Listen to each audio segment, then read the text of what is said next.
Hello, everyone, and welcome back to my channel. If you're new here, my name is Shaquita Double, and this is the Conversations with Mentor series. And today I'm joined with Samuel Ricketts from Jamaica. So, welcome, Samuel. Yeah, hello. Thanks for having me. It's an honor and a delight to be here. Of course, no problem.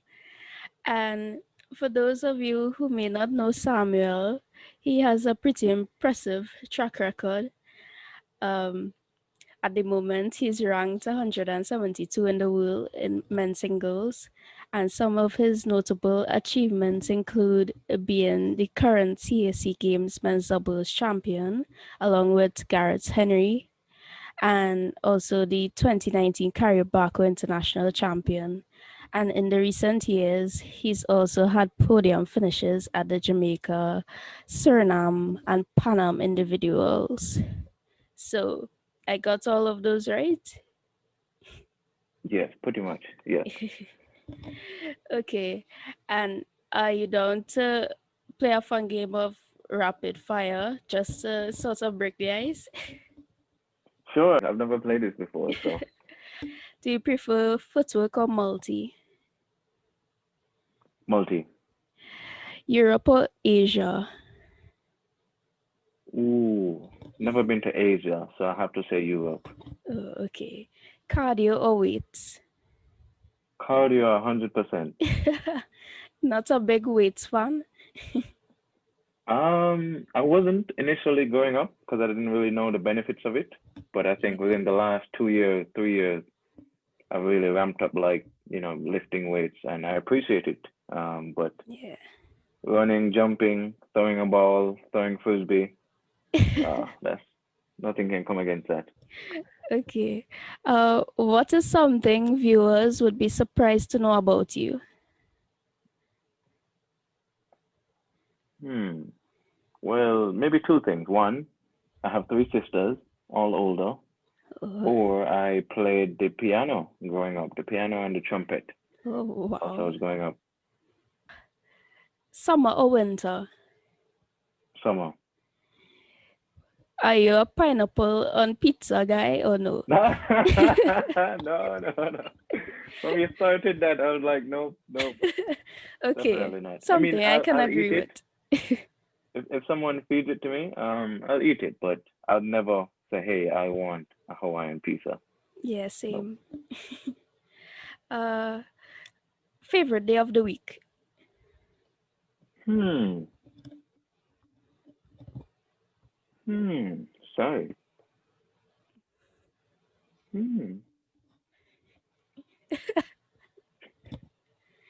Maybe Sunday. Okay, good. I'll say Sunday.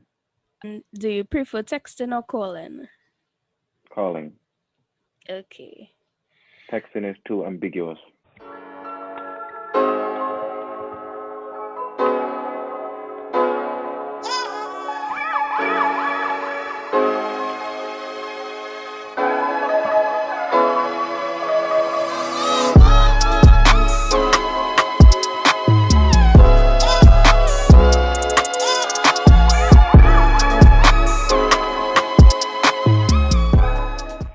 I guess now we can jump right into like your start and like the background or your background, those sorts of questions.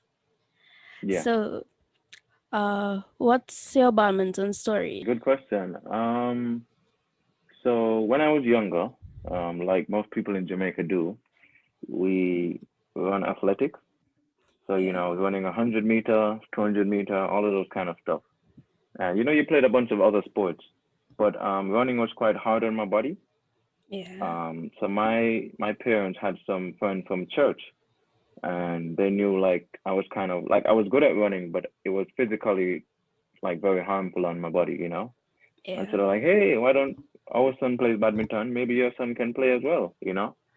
And so my parents said, okay, let's try it out. So I tried badminton. From the first moment I saw it and I hit a shuttle, I fell in love. Like just the game, the complexity of the game, but the simplicity. You know, Yeah. it's kind of like a chess game where you have to move and figure out angles and pieces, but it's physical in nature, you know. And yeah, I just love badminton. So that was age 7, and yeah. Wow. And how was it like playing in Jamaica? Badminton being a minority sport, and they tend to focus more on the athletic side. Yeah, it was tough actually because we didn't really get much focus and we didn't really get much funding or like just kind of um a lot of backing like from the government. So we growing up we had to like fund a lot of our tournaments or try and find where we could like, gather up some funds, Yeah. and so we could only play tournaments like at the end of the year. So we pretty much only played, which you would know, like the Panams, Yeah. just yearly. And so that's one tournament a year. And so, I mean, we made use of what we had, but if we were able to have more funds and more kind of, I guess, knowledge of what the sport is like and people knowing, we could have even gone even further. But it was a bit tough, I must say. Yeah. And in terms of, balancing training and school, how did you go about that when you were in Jamaica? So when I was in Jamaica, yeah, I have been blessed with two very resourceful and wonderful parents. And so, growing up, they always taught me in 3 areas: my faith, believing in God, my academics, and my sports side or my physical side. And Yeah. so, there was always that, I guess, fluctuating balance. Obviously, my faith came first, but Yeah. they really stressed to me the point of things not being static. At one moment, you might be focusing more on your studies, Yeah. because that's what needed, But then another time, you might have the opportunity to train more and to push more, But there's like a balance kind of all around, One thing might be higher at this moment, but you know Yeah. what's needed for what moment, and so that kind of grew me up in that way of training hard but doing my work, doing my studies. And luckily, like I said, I had 3 sisters who are all older, and Yeah. they did their work, so I had to as well. And so yeah, it was just like a competition. It's like how can you train and how can you improve, but then also how can you balance, keeping up your schoolwork, and maintaining relationships and friends. So Yeah. yeah. And how did you deal with these stressful situations when it was sort of hard to balance those moments between badminton and school? Like, what did you do in Yeah, those moments? I think those moments I had to kind of like look within myself and just look at, I guess, my heart, you know, um, what some people might kind of call a gut feeling, or, but what I mean is like looking at my heart at what do I feel is the right thing to do or prioritize right now. Yeah. But it never comes like in a void. It never comes isolated. Things are always connected in some way. And so, like for instance, if I had a tournament in September, you know, and I had Yeah. like 4 tournaments in the weekends or even in the week, you would play the tournament, you'd go to it, but okay, I need to get some notes from someone and make sure I have that backing. But if it's closer to December, which is like exam season, it's like, okay, let's take a break from tournaments. We Yeah. can still train. We can still train like maybe for an hour instead of two, or maybe half an hour. But the Yeah. focus has to be schoolwork right now. And so I guess it was just kind of weighing what's necessary, what's needed, and kind of looking within my heart of knowing, hey, Yeah. I don't really need this right now. So Yeah. Yeah. And well, before we started recording this, you mentioned, well, you being in England at the moment. yeah. So how did that dynamic change, transitioning to training and badminton in the UK? No, it was a big time shift because when I was in Jamaica, we trained 5 to 6 days a week. So that was Monday to Saturday. But Yeah. we trained once a day, like after school. And maybe on Saturday we would train like more aggressively or more intensely, you know. Yeah. But coming to England, I came to England in the September of 2016, and I attended a university called Loughborough University. And so it's a really great sports university, one of the most like prestigious in England. Yeah. But yeah, they had a culture of training and balancing schoolwork. So we would have training like literally at 7 a.m. to like 8:45. And in England, it's cold, it's dark at 7 a.m., Yeah. it's always raining. And we would have training, and then you'd have to like cycle to like school or class after. And then maybe in the midday, like maybe two, you come back to training for another 2 hour session, and then you have another class after. And so that kind Wow. of adjustment was it was very hard at first. I was like, oh my gosh, 2 sessions a day? Like, how am I supposed to manage? I mean, I love badminton, but wow, you know. But after Yeah. a while, everyone else is doing it. It kind of becomes ingrained into your psyche and your culture, and yeah, you just kind of get on with it. Um, moving on from that point, what were some of the sacrifices that you had to make to get to that high performance level? I think some of the sacrifices that I had to drop music quite a bit because I Okay. love music. Like I said, I used to play the piano and the trumpet. I think I got up to like grade 5 in both of them, and I was continuing and doing well. But to move to the next level, I had to invest more time in training Yeah. and in becoming better. And so obviously, like music had to kind of take a back seat.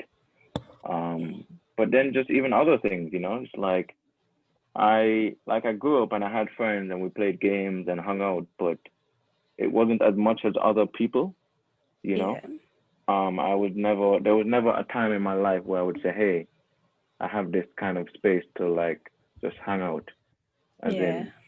in, I mean, I was a regular child, but I was always kind of training or traveling or doing schoolwork or, being at school. But there was never, hey, let's just do this, Yeah. And so there was a lot of stuff I didn't get to do kind of growing up. And I Yeah. don't have any regrets about it. But yeah, it's just as an athlete, sometimes when you're pushing things to the next level, you have to kind of zone in a little bit. Yeah. Um, but it's not until I came to England I learned more about balancing life and training, because yeah, you have to put more in, and obviously you're competing against people who are training a certain amount of hours, a certain amount of like quality and quantity, but life still goes on, and so you have to Yeah. learn how to increase your capacity of maintaining friendships, training, maintaining, keeping up with your work. And to be honest, I failed a lot of the times, I didn't really do all the best, but I Yeah. grew from it for sure. Yeah. And on a side note, do you think that you'd pick up music again? Like the piano and stuff. Definitely. That's one of the things, like, if I, hopefully, God will, if I have a family, I just want to be able to just have a piano, if we're having like a relaxing time, just play some music for the family, just Yeah. relax, wind down, so that would be really great. Yeah. I always wanted to be involved in music, but I never got the opportunity. I went straight Oh, into sports. what instrument did you do, or what instrument do you like? Well, I wanted to play the violin when I was Yeah, younger, but I don't know, for some reason I never did. And when I got into secondary school, I sort of, well, music, learning music at that age was really hard. So I became sort of uninterested, but yeah, I still like to listen to like the classical music and um violinists and stuff like that. yeah, yeah. Let's say space where you had to learn to balance between badminton and school, in the UK especially. Did you look up to anybody? Like, was there anyone who inspired you um to sort of push and move forward? in that stage of your life? Well, there were definitely people who pushed me in terms of my badminton play.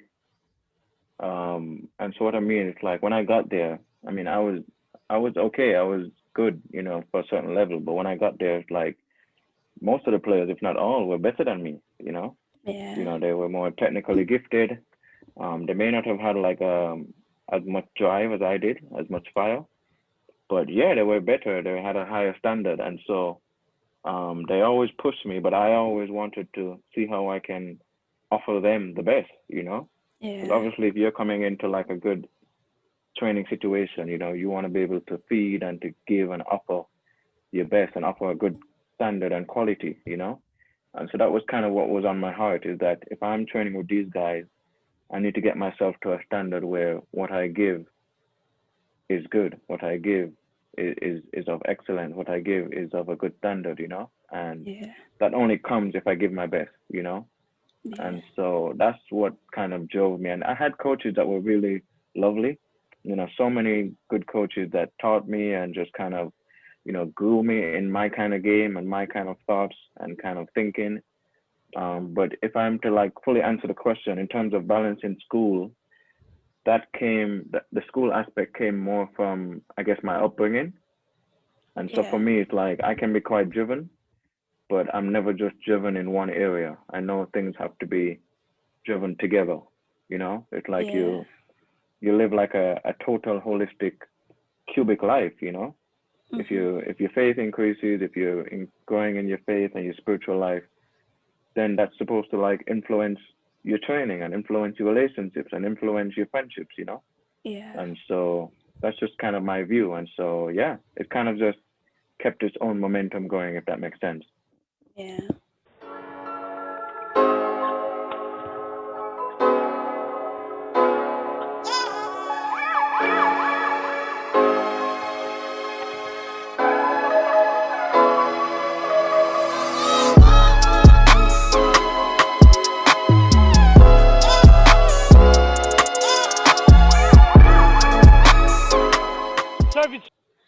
Okay. And well, I guess now we can sort of move on to like the athletes' questions. Are there any persons in particular where you try to emulate their game, like regarding their skills and so on? Yes, definitely. I would say so. Two players I look up to, like at the highest level of badminton, would be Yeah, Lee Chong Wei and Lin Dan. yeah, But especially Lin Dan because of his ability to overcome the circumstances, and to push yeah, past whatever happens. He has a certain resolve of mind that is not taught. You have to kind of earn it. And so that just really always resonated with me. yeah, And if I come like I guess a level down, Kevin Cordon, one of the best yeah, Panam players, if not the best, most decorated.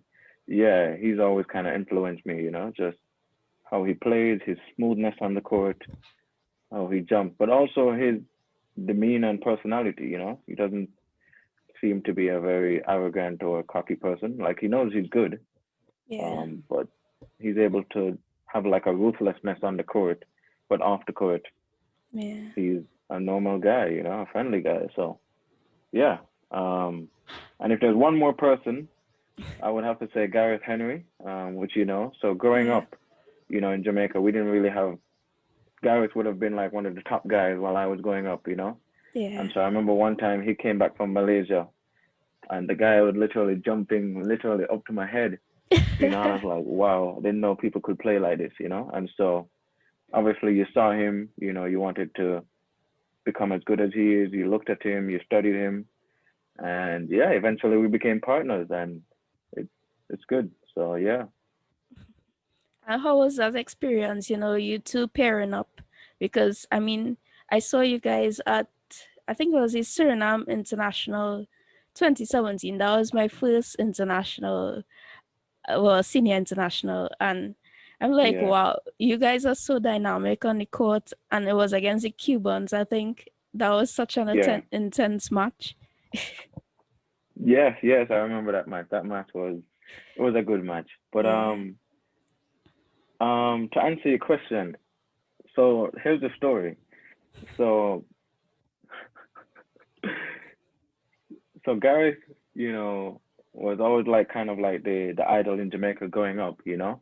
Yeah. Um, but then one day it just seemed as if he had become a bit more soft-hearted, you know. And so Yeah. I think one day there's like a new year, and we played like one tournament together maybe 2 years before, and we I think got like a silver or even a Yeah. gold, I think, and we did really well. But I was a junior, you know, and so I wouldn't have been in the senior kind of circuit. And so when I was like nearing coming to a senior, he said, "Hey, yo, what are you doing for New Year's?" And I said, "I don't know." All right, him said, I coming to visit you." I said, "What? You coming to visit me?" So he came and, you know, we hung out. We just kind of chilled. We talked, you know, all night about stuff, about, you know, what we believe in, about things in life. And Yeah. we just got to know each other a bit deeper, you know. And so I was able to see him beyond the bravado, you know, Yeah. or, you know, the lights. I could see him for who he was, you know, and it was like, yeah, okay, this spirit, I can resonate with this spirit, you know, the spirit that's been and the frequency that he's offering and giving off. It's like, yo, Yeah. I can I can connect with this, you know. And so eventually that's how our kind of, I guess, partnership brotherhood kind of formed in a way. Yeah. So we became more than just partners, you know, we were friends, you know, and even though we're vastly different, we had some similarities, you know, we understood each other and respected each other. And so from that time, I think that's what kind of governed our relationship on the court. It's like, yo, I know what you bring, you know what I bring, and Yeah. we're just gonna vibe, you know. Hmm. So Yeah. And also coming off from that, were you nervous to like from the first time you started playing together, he's the more experienced one and that kind of thing? yep, yep, definitely, 100%. Because I was nervous because I was fearful. It was like, oh, you know, Gareth is good, and I don't want to make a mistake. I don't want Yeah. to disappoint him. You know, he wants to win. Um, but he was very generous, you know, and patient.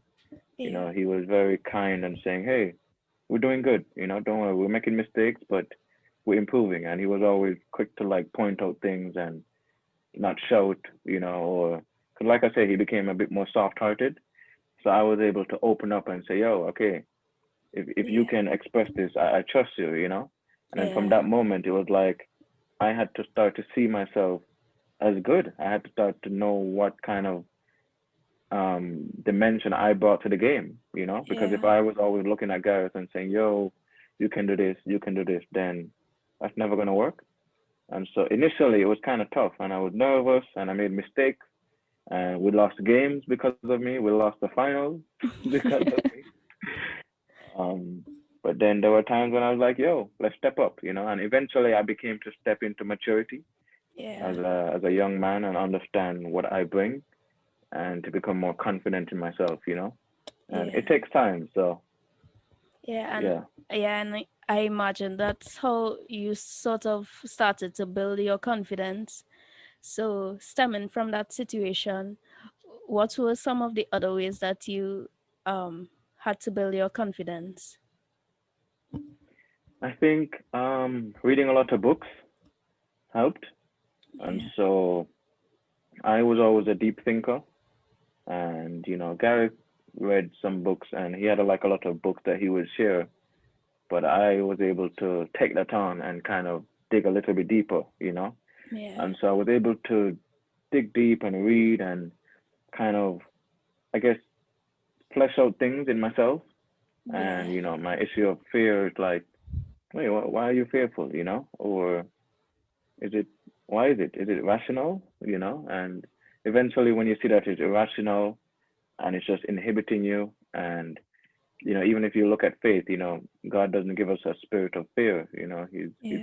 he's embedded with us a spirit of fighting and just from strength to strength, you know, going from strength to strength. And so when I was able to tap into who I am as a spiritual man, my inner man, I was able to govern this natural reality, and so a lot of times I had to pray. Like I was Yeah. so nervous, like yeah, one time I think I played Daniel Latorre from Yeah. Peru. Oh, in Trinidad, yes, in Yeah. Trinidad. And More I was so nervous. continental. Yes, yes. I was so nervous, but just kind of praying and just kind of affirming things within myself. It's like, hey, when I step onto the court, I'm not playing for all these other people. I'm playing for my king. I'm playing for my Lord, my God. And Yeah. he has called me to be here, and even if I lose or win, as long as I give my best and I fight, and everything else is irrelevant. Yeah. Obviously, if you lose, you want to look at the tape and you want to improve certain things. But in the moment, it's like, let's do what we need to do. And so that took place very slowly, I must say. Like, I only truly started to tap mostly deeply into that in 2020, Yeah. um, until, when the pandemic kind of hit. But yeah, so like I say, oftentimes I would just kind of pray, talk to my parents, and also voice my words. When you speak it out loud, it doesn't become as like enlarged in your head. And Yeah. so yeah, that was some of the ways I grew in my confidence. Yeah. I like that you draw a lot of your answers back to your faith. And I mean, a lot of times, I don't know, I feel like sometimes I would overcomplicate things, but like the answers are always right there in terms of, talking to God or praying and, um, Yeah. reading. And I think that's, a lot of times we overcomplicate things, and a lot of the answers are simple, but I mean, it doesn't mean that it's easy to, Yeah, make yeah. that decision. So, yeah. Yeah, yeah, no, I like what you're saying. Like, our God is simple, but Yeah. we as humans, we complexify things and make it harder than it seems. But he is simple, and so we just have to kind of, I guess, simplify our lives and declutter things so that we can see what's right in front of us, and truly Yeah. know what we need to know. So, yeah, Yeah. Yeah, and I think, sometimes when we're having a problem and it's in our head for so long, we'll almost think like, no, the answer can't be that easy. And, we're stretching the situation on for a long time. yeah, yeah, definitely. Yeah. So why this popped into my head, but is your favorite book Ecclesiastes for some reason? I don't know. It you just seem like, I don't know, Well, an existential sort of person. well, actually, Romans is my favorite book, but I read Ecclesiastic like just a month ago and Yeah. unpacked it with a brother, and it really resonated with me. Just the message that, well, they believe is Solomon was going after. That Yeah. if we have no God, if we have, then everything else is in vain. And so I really Yeah. like Ecclesiastes, I must say. It's like, it brings things into perspective. It's Yeah. like, wow, it's an amazing book. It's an Yeah. amazing book. Yeah. And What is your favorite book? uh I would say Psalms probably. I just relate Mm, to that the most because I mean you really see people in their lowest moments, and like yeah, I relate to like praise and worship a lot. Like that is what I draw to a lot. And yeah, yeah, sometimes like like have you ever experienced sometimes like when you're praying and you're like, oh gosh, why am I saying this? Or I hope he didn't hear that or something like that. And yeah, I relate a lot of that to like the Psalms and so on. Because yeah, like I feel like in the older days people would refer to some of the Psalms as bad Psalms. And yeah, just because of like the sort of anger or emotion that some of the writers went through. yeah, But I mean, we're all human, and that's the whole point of everything that we can come to God with Yeah. anything and everything that's in our hearts. So Yeah. yeah, that is what I relate a lot to. So, like there's no uh there's no holding back in that sort Yeah. of Yeah. sense. Yeah. Yeah. Yeah. That's very true what you said, how they have that righteous anger or that righteous sorrow or that righteous Yeah. joy, and it's like we can have all these emotions like you're saying, but in the Psalms they knew how it was governed by God and his word. And Yeah. so in that way they had the righteousness to express what they're expressing, and there was no Yeah. filter. And I like what you're saying, God doesn't want us to hide. He knows what we're feeling, so Yeah. he wants us to express it to him, Yeah. and I think another book that kind of does that as well is Job, where Job Yeah. is like, yo, yeah, that's a really good point. Thanks. Yeah. Yeah. And then too, like if we're already thinking it, I feel like you might as well express it because it's like Yeah, you can't really hide it anyway. yeah, And if it could like take some of the load off of you and release that anger, you know, I think that's a lot better than, just keeping everything inside. And obviously, yeah. that's not what he wants us to do.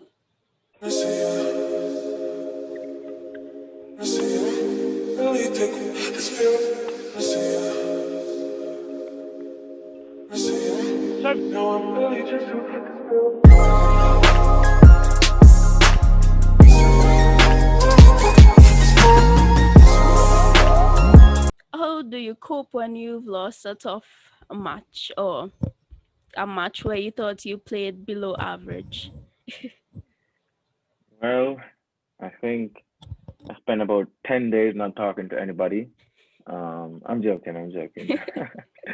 I do. Sometimes I get into like a mood where I just don't want to talk, but I guess it's more like reflection, Yeah, like what did I do wrong? How could I have improved? Or what's my spirit saying now, and how can yeah, I change that? And so I guess like when I lose a match, in this I have to remember not to attribute the failure to myself. As yeah, in, yes, I didn't win, but if I I guess prescribe failure or success depending on when I win or lose, then that's not like an accurate mentality to have. yeah, Yeah, you want to be getting better, and obviously, sports is a result oriented kind of, I guess, arena, or thing. But ultimately, there has to be progress, there has to be process. yeah, And like I said, I bring it back to my faith, where God is looking at my heart and what's my process, and do I get back up and do I fight again, or yeah, do I just sit back and let defeat have the final say? And so, for me, when I look at it, I have to bring it back and like step back and say, okay, this natural thing happened, this physical thing happened. I lost. I wanted to win, but what is my spirit saying? Is this an attack on who I am as a man or my spirit? Then yeah, then I have to fight back against that. yeah, And then eventually you realize, hey, okay, you know who you are, you know your identity, and eventually people forget about the loss. It's like you lost, yeah, you played bad, or you didn't do so good. There's a next game. yeah, And so there's always like you have to kind of look at the. I find I have to look at the trajectory of what my games or my process is doing. And if I look at the long term or the trajectory, then this little blip is not inconsequential, but it's not as devastating as I feel in the moment. yeah, And so it's like, yeah, I have to kind of release it, not go to bed on my sorrow or my yeah, what if, or like, yo, why did I lose?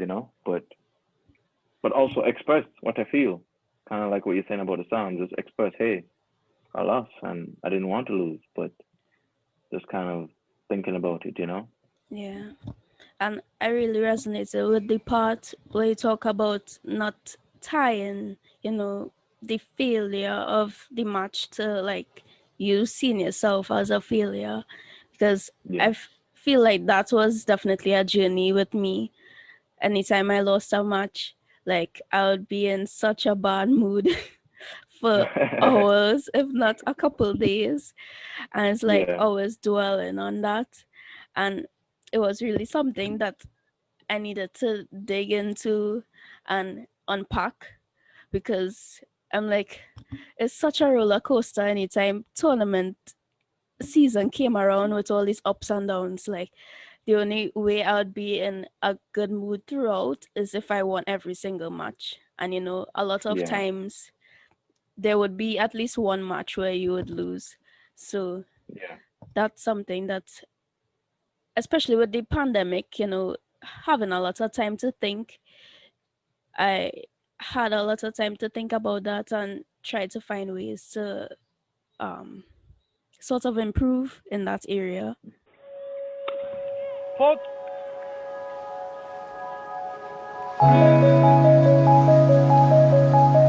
Five all.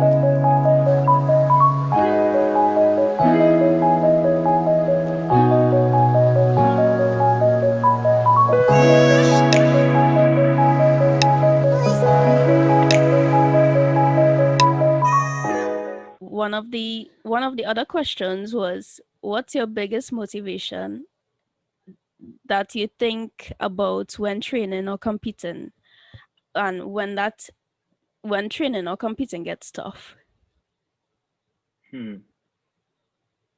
Okay, good question. I like that. I guess one thing my mom always grew me up in is how to be better than, I guess, my best self or myself.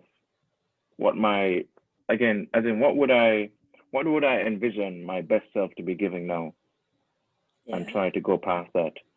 But what I mean, what I had to like learn to curtail it over the years, meaning what is my best self for today, you know? Not just yeah, for the week, but what is it needed for today, And because some days you might be tired, or some days you might be going through something hard, and your best today is different from a best another day. And so I think that's how I kind of look at it, because I can be very all or nothing.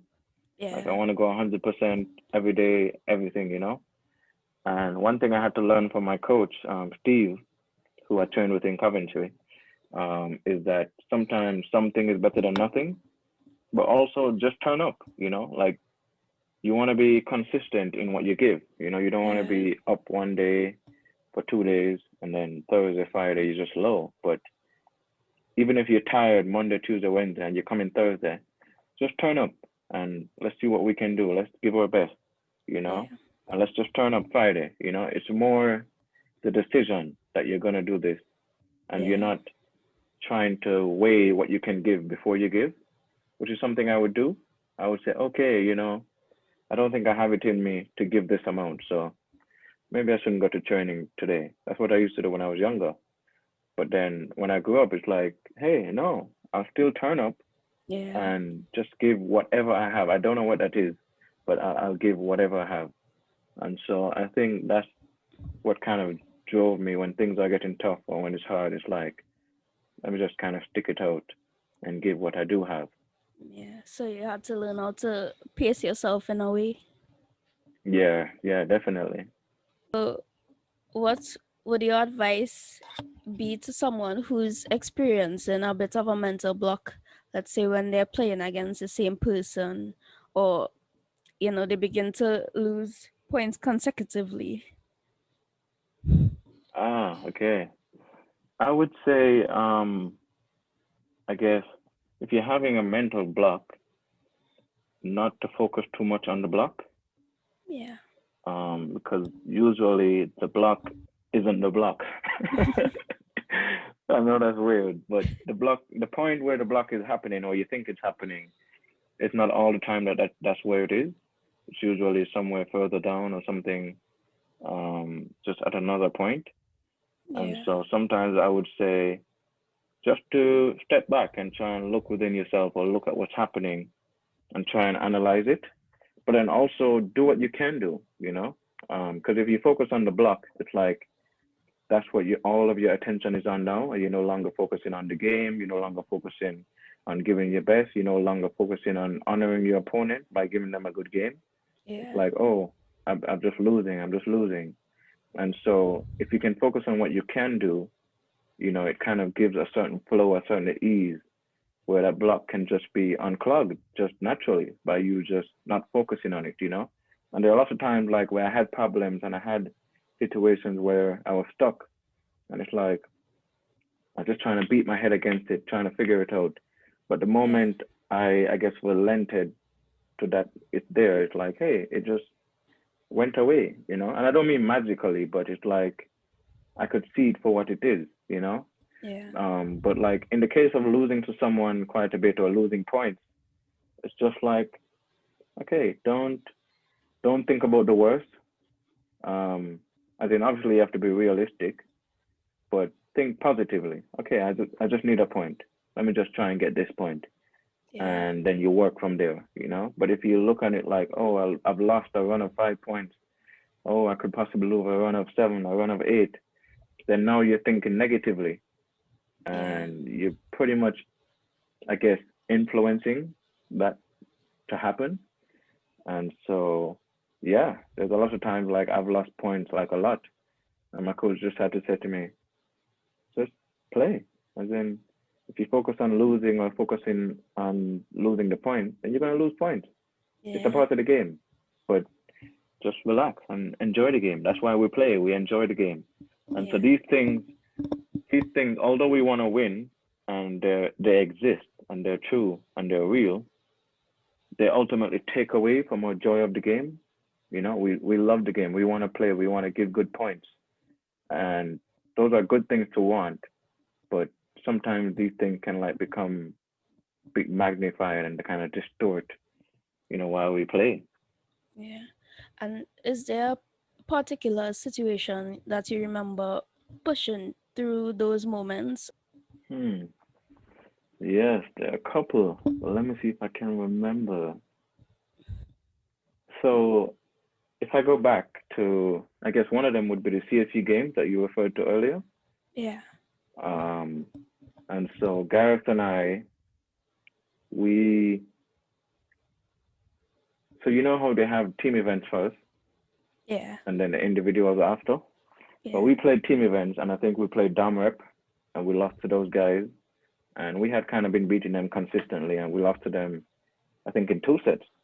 And then we played Guatemala in the team events and we lost to those guys, I think Rodolfo Ramirez and I think maybe it was Solis at that time or Yeah. Anibal. I'm not sure. They kind of mixed up the pairings. And we Mm-hmm. lost to both those pairings and it was like, wow, okay. But we had a talk, afterwards and we talked like for the whole night, Chakuida. We talked and we said, okay, how can we improve? What are they doing? What is our strength? And what do we need to just do to just enjoy the game? What Yeah. do we need to do? And we talked and we came up with different strategies, different game plans. We talked about signals and everything. And there was just a certain ease that we had, but we also knew what we were there for. Yeah. So there was no Wi-Fi in the room, but we saw that as a blessing. We Yeah. don't need any distraction. We go back to the room. You and I, we're going to talk. We're going to eat. We're going to do what we're doing and we're going to be in the moment. And so we would read a book or, we might play some music or we just chill and talk. And so there was no Wi-Fi in our block because we couldn't really pick up the signal. And Yeah. we knew what the blessing was. And so, yeah, and we kind of had that mindset for the whole tournament. We we brought our own breakfast.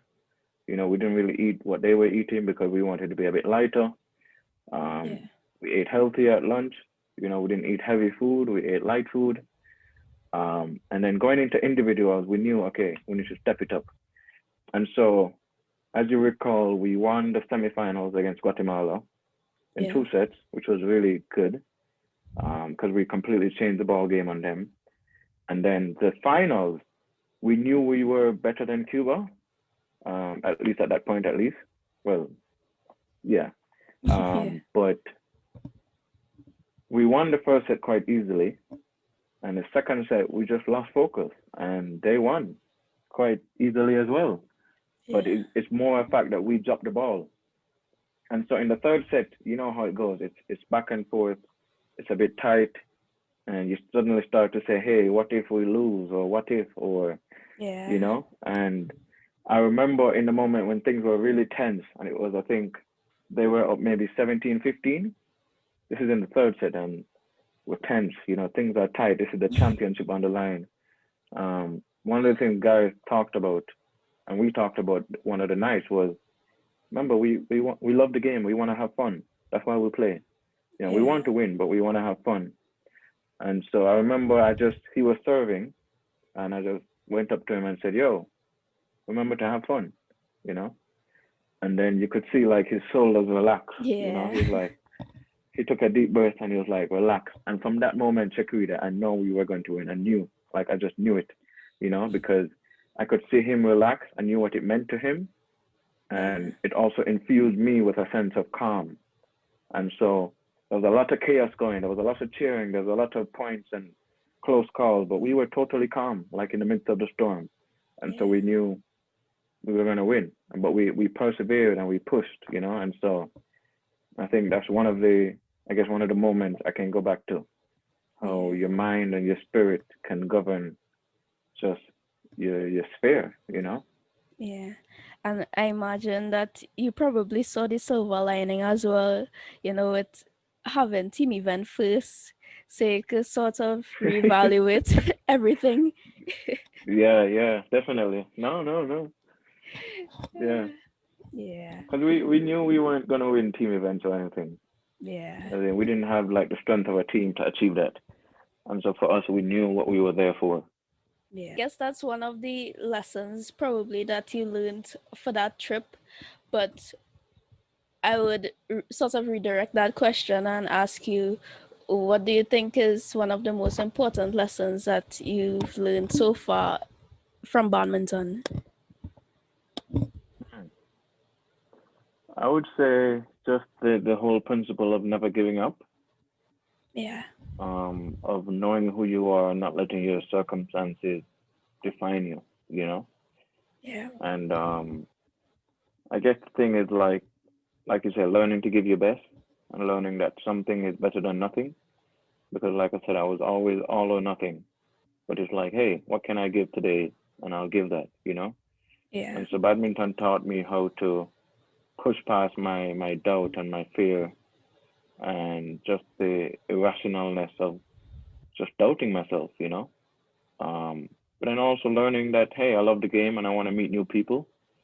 And so this is a good avenue for me to do that. And so, Yeah. yeah, just being able to see a goal and drive towards it and see how can I achieve that. And I think as athletes and as sports people, we have that gift of seeing and driving towards something. We don't just hope and wish, you know.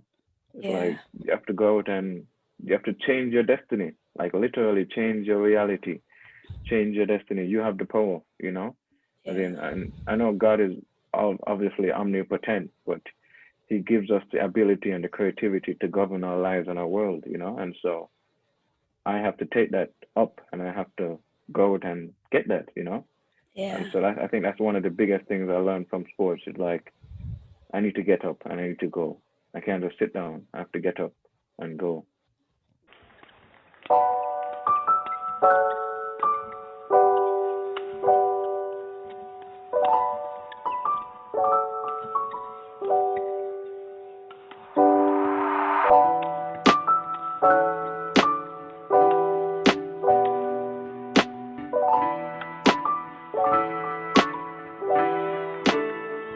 Yeah.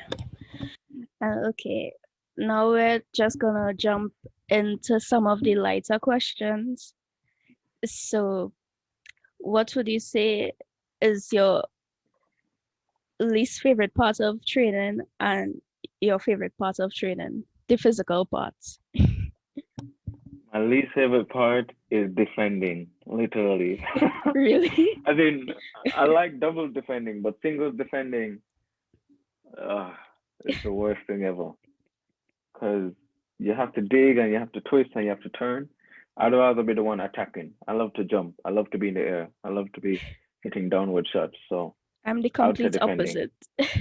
Really? Wow. Yeah. Okay. Well, You have to go teach me. You have to go train my heart because That doesn't mean I'm good at it. well, if you have a willing heart, that's good. That's a good step. I do not have a willing heart for defending, so Yeah. And I think that, I don't know, probably my body is more suited to defending. I look at players mm, like Yamaguchi and Okuhara. I mean, they're yeah, such great runners. I mean, they have a great attack as well, but it's those shots that they really dig from inches off of the floor that are really impressive. yeah. But do you prefer men's doubles or men's singles? Hmm. So that's a bit of a tough one.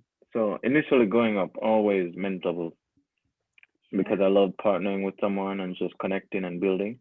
yeah, But eventually, when I came to England, I began to learn to love singles as well, like how to go out and I guess step on the court and become a warrior, or know that I'm a warrior and just step and go to war, go to battle, you know. yeah. And so I'd say I have to love both, but if I had to choose one, I would choose doubles. Wow. I didn't expect that answer. But I guess how Oh, you, really? yeah, you refer to doubles a lot, so. Yeah. But in terms of like the physical parts, well, off the badminton court, what are your favorite and least favorite parts as well? My favorite parts are like physical training, like running, free body weight stuff, push up, jumping, high knees, those kind of stuff that you might do in a group or even on your own. Yeah, And then my least favorite part, you said physically, right? yeah. Maybe weights. Still don't like weights. I mean, I like it more now, but I still have some growth, you know, Yeah. for sure. And one of the other questions was, who has been your toughest competitor so far? Ooh, toughest competitor so far. So if I was in juniors, I would say Igor Coelho Oliveira. Yeah, But obviously in my seniors, I've been kind of catching up in singles, I would say, you know. So, but in singles, toughest opponent, hmm. I guess I played Brian Young twice.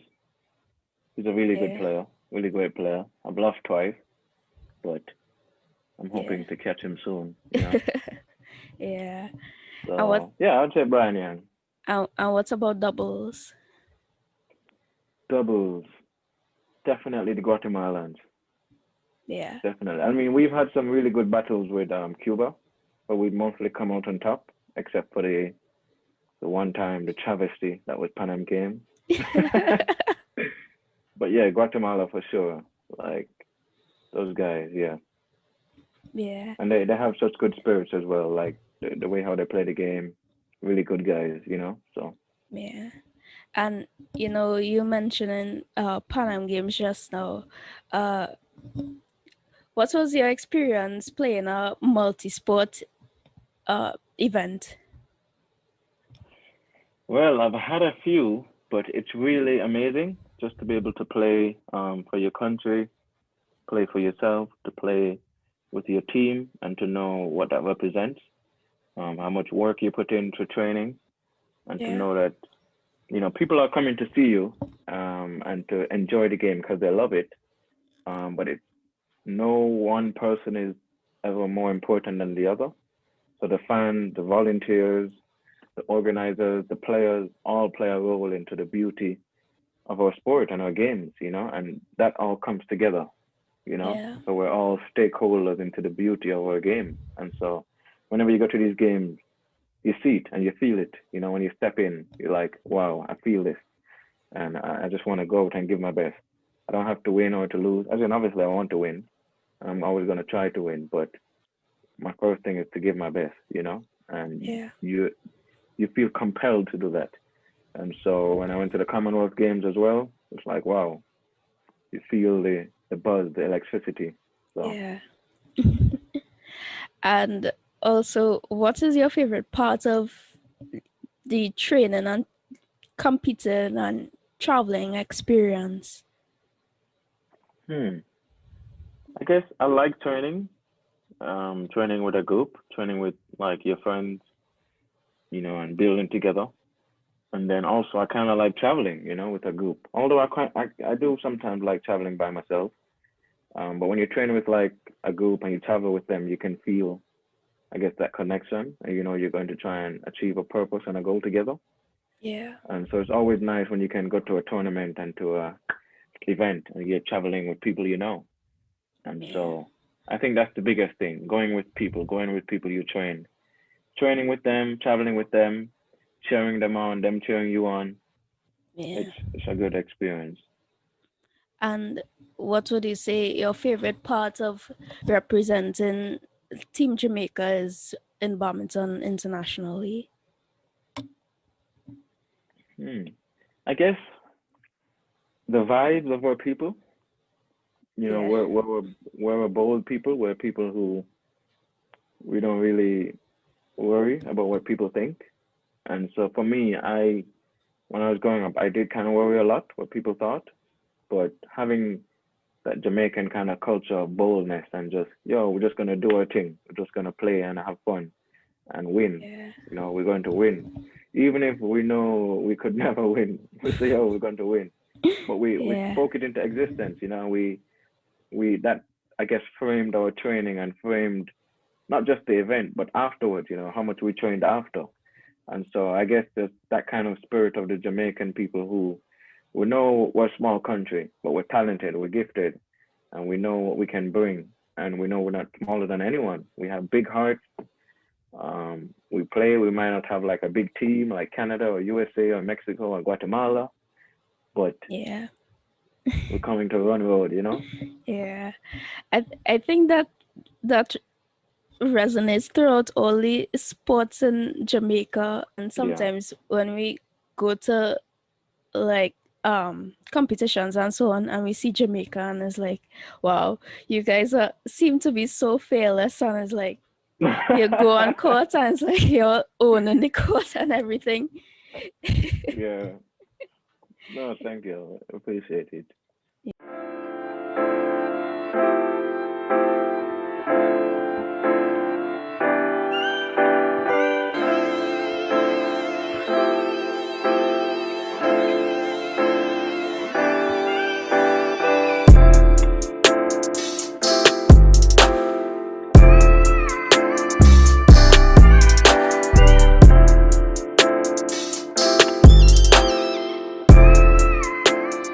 I also have here, what are some of your favorite hobbies that you have outside of badminton that helps you to relax? Ooh. So recently, I've started playing chess. Um, so I started in mid-December, just gone, and that has been just so great to play, just to kind of stimulate my mind, look at probabilities and challenge people. And it's such a thought-provoking game, and it's also tests your mentality, because in chess you're gonna lose. You're gonna lose like crazy. You're gonna be humiliated, but it's like, yo, okay, I want to get better, and I enjoy the game.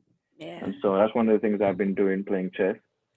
I've been reading quite a bit, reading books of the Bible, but also, I guess, spiritual books, to kind of just strengthen my faith and knowledge about God. I've been cooking quite a bit, because I've been living in a house with two guys. We share a house, and so we have like a rota. Been cooking, Yeah.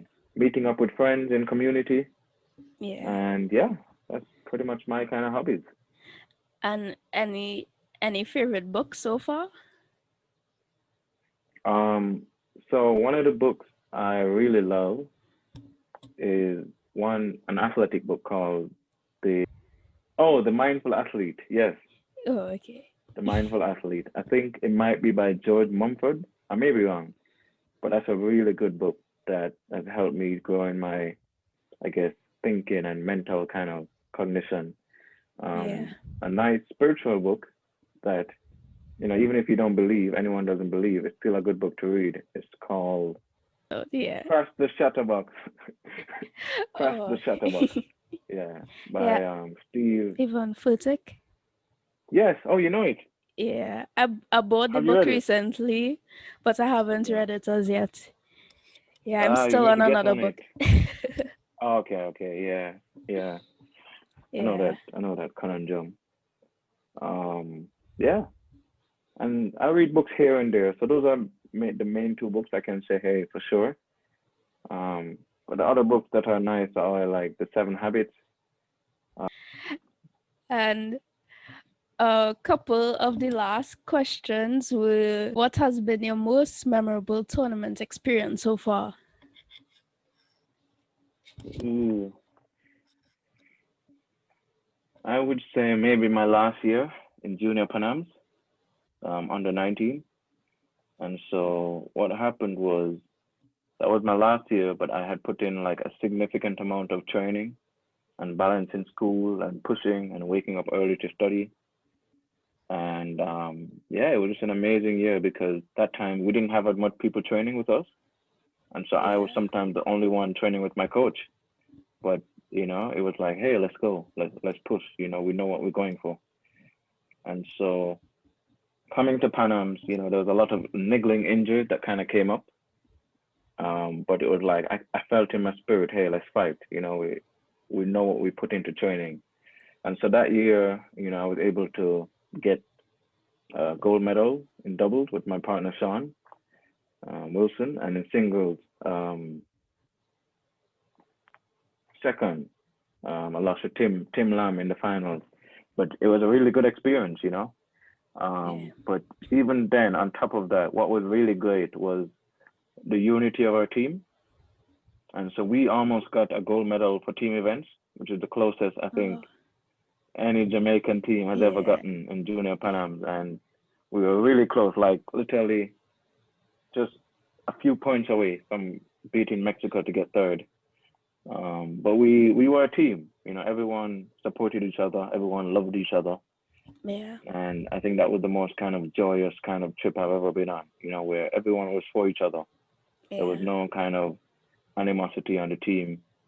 All the guys, all the girls, all the parents. And so that was a really good trip to Guatemala. Yeah. And to sort of close off, what would be your words of encouragement or advice or whatever to viewers right now are who are probably athletes and they're struggling during this COVID era, whether to keep motivation or to see things a bit more positively, yeah, that kind of thing. Yeah, yeah, for real. Good question. I think one of the things is that something is better than nothing. And so life is never occurs in a vacuum. When things happen, when pandemics happen and situations happen and good things happen and bad things happen, they are the context through which we grow. You know, they are the things that cause growth to occur. It's the Yeah. thing that stimulates it. And it's never gonna be all rainbows and sunshine. And I know people are going through tough situations and some people have it harder than others, but this is the thing that causes us to look deep within and to see, okay, how can I use this thing to help me grow? How can I mature from this? And Yeah. so people who are struggling with training, it's like, okay, what can I do today? What can I give? Maybe I might not be giving as much as I was when, training was on, the facilities were open, but what can I do to continue to grow and to stay engaged and to keep my spirit and, just know what I can give, and honor that. And the second thing I would say is it links into faith. Yeah. Faith is the things hoped for, the things yet unseen. Yeah. And so in training and pushing, it's like, what are you hoping for? But hoping isn't passive, it's active, it's deliberate. And so you kind of have to see that thing further and that will govern your life now, that will govern the steps and the things you do today. But if you're just focusing on the immediate, then you're just going to be an immediate person, and you just do Yeah. what needs to be done at this moment. But if you can see ahead and allow that to dictate and bring it back to the step that you need to take now, it's like, okay, I can do this, and I'm training for something ahead, or I'm pushing for something ahead. And you just kind of have to look within yourself, because, for some people, they've had to stop sports, and that's been the right call for them. For some Yeah. people, they've stopped sports, but it may not have been. And so you just kind of have to discern and look within yourself and check, what do you want, and just kind of align with it. Yeah. So yeah, just for the people, just keep pushing, decide what you want to do, and go for it, and try and surround yourself with people who will push you in that way. We're not meant to do things on our own. We have Yeah. friends, we have community, so find people that will push you in that way, and you can push them. Yeah. Because yeah, in this pandemic and this kind of situation, people have had to look within themselves, or the people who are closest to them, their homes, their family. You're not going over to your friends and partying or playing Yeah. games. It's like, oh no, you're at home with your mom, you're at home with your sister, Yeah. you know. Yeah. Yeah. And I think that's a really great note to end off on. So, thanks a lot, Samuel, for sharing your words of wisdom. And do you have any last words or thoughts you'd like to share?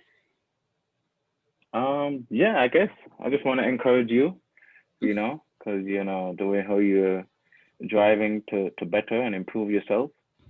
And Thanks. I know you're a role model for a lot of girls, not just in Trinidad but around the world, and how you're broadening yourself beyond your geographic location. You're not being Thanks. confined to, oh, I'm just a Trinidadian girl, and you're allowing God to use the gifts that He's given you to expand and to touch and to reach and to just impress upon people in such a positive way. So I just want to encourage you, to keep walking the good walk, and to let Him guide you. And Yeah. even when things might be tough or you might doubt yourself, just to see what the next step is, and to know that your life is a trajectory. Your life is not just made up of this one moment, that things are connected. So you're doing well. And yeah, you definitely encourage me with what you're doing. So yeah, continue to do your thing. Uh, Yeah. Thanks a lot for the words of encouragement. And for those who may want to get in touch with you or follow your journey, where can they find you? So I am on Instagram. I just came back on. I think my name is Sammy Rick, SAMMIRICK. Yeah. There may be a second K, but I think it's one K. But yeah, you can reach out to me there, and yeah, just send a message, and I'm happy to engage with anybody, and talk and just share ideas. So Okay. And thanks for everyone who's gonna watch this episode. And I hope that you can take some parts of it, if anything. And I hope that you all will be really encouraged by this episode. And I'll see you guys for episode 8.